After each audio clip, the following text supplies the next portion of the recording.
En el manuscrito de Toledo se guardan las cantigas de Alfonso X el Sabio, posiblemente las más antiguas, se cree que es el manuscrito más antiguo.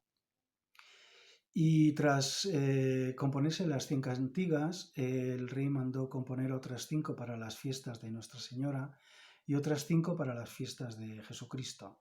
Esta que voy a cantar es la número 4, la cuarta de las fiestas de Nuestro Señor, que versa sobre la ascensión de Cristo, para ser cantada precisamente un día como hoy, el día de la ascensión de Cristo. Dice así: Subió Ceo, o Filho de Deus, por dar paraíso aos amigos seus. Subió ao céu onde quis descer,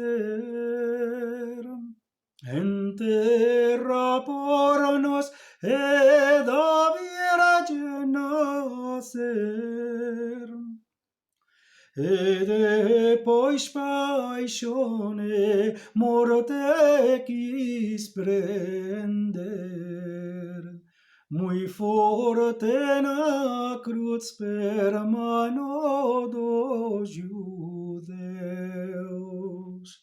Subiu ao céu o Filho de Deus, por dar paraíso aos amigos seus, onde foi assim que em Jerusalém teve essa gran festa, como o Senhor ten con sa compañía, pois comeron ben, trouxeos muy mal porque eran en creus. Subiu ao céu o Filho de Deus, por dar paraíso aos amigos seus, porque non quiseron crer nen oír